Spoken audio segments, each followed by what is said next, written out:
I can guarantee you there was probably 100 days where I didn't want to do anything. I wanted to stay in the pool or stay in my bed and not get out. But those were the days where you have to. You have to get up and do something, because I think that's really what separates the good from the great.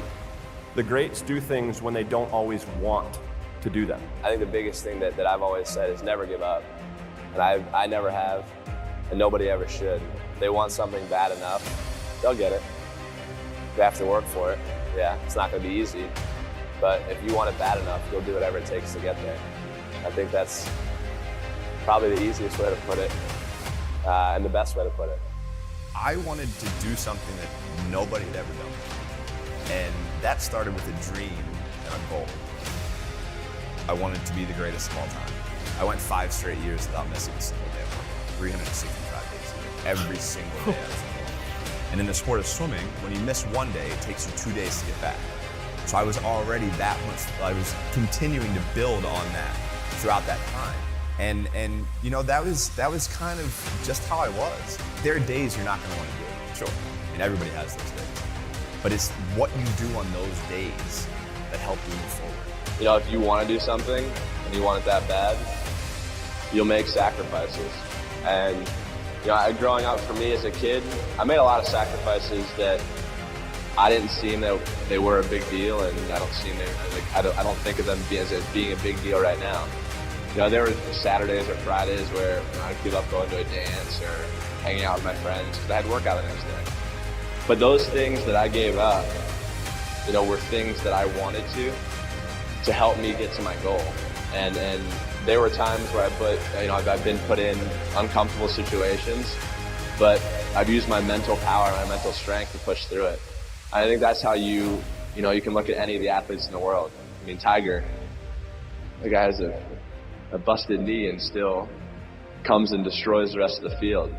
You know, that's the thing. It's like people don't make excuses. You know, some of the best athletes, or the greatest athletes in the world, do things when they're uncomfortable.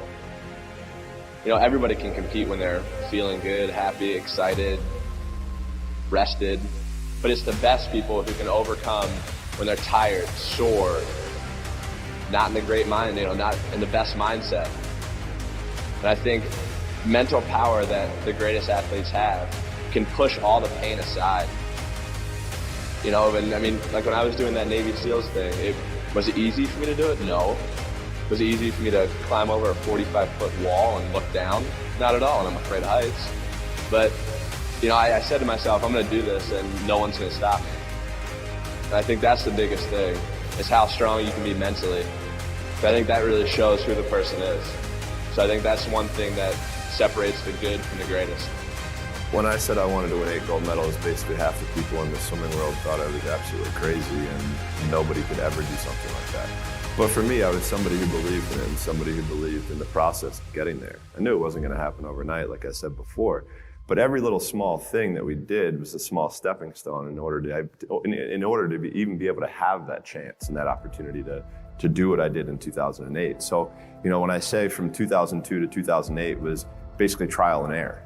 So for me in 2002, that's really when I started amping up my event schedule, where I was swimming 4 to 5 individual events and having a couple relays at Pan Pacs, World Championships, major international competitions throughout that time frame. Because at that time, at the Olympic Games, that's where I think the real truth comes out. Because I think there are a lot of people who are very talented who can make it there. There are very few people who can deal with the pressure and the stress that happens when we're there.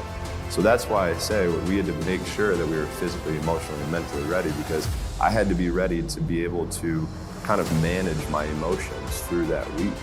Yeah, winning a gold medal is absolutely incredible. There's nothing better than standing on the podium listening to your national anthem play after you had just won a gold medal.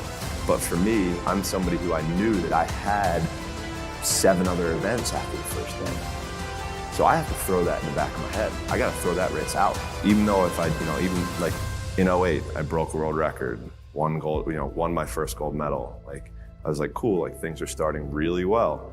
So I have to put that behind me to then get ready for the next race.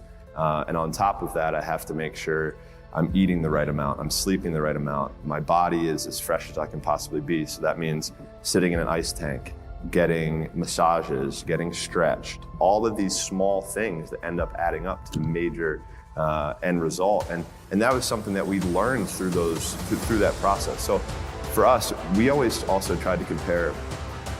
Every day is a new challenge, right? Every day is a challenge, is a day that we can prepare ourselves even more. So for us, we would call it putting money into the bank.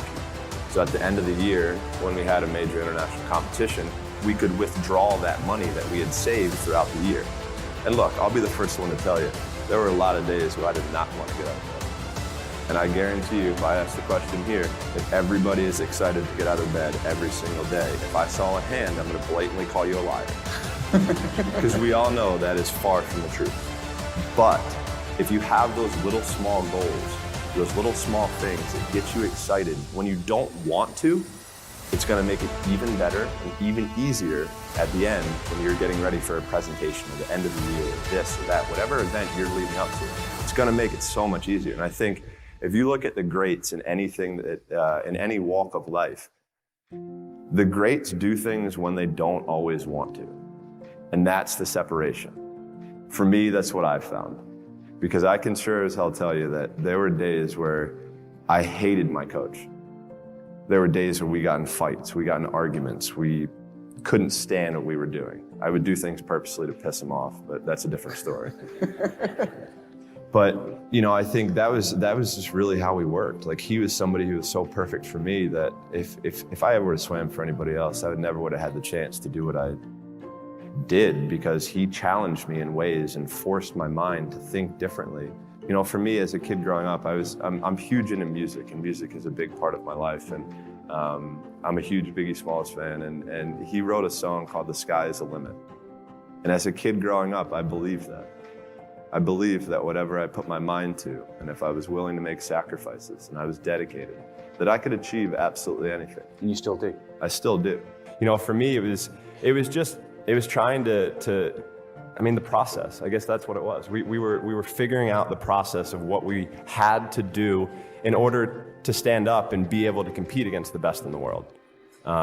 So yeah, it was just the process of it all. So for me, it was easy to kind of push through it because I wanted it so bad. I had these quotes, I had these goals, I had, all of these things taped in my locker that I saw every day, when I got out of bed. And I think the biggest thing is during the days where I didn't want to go, or I was tired, I was sore, this, that, or the other, I still went. Because if I'm gonna go to practice and I'm gonna get 10%, 20%, 30% out of that day, it's better than getting 0. So I was always taking steps forward. And that's why everything worked out.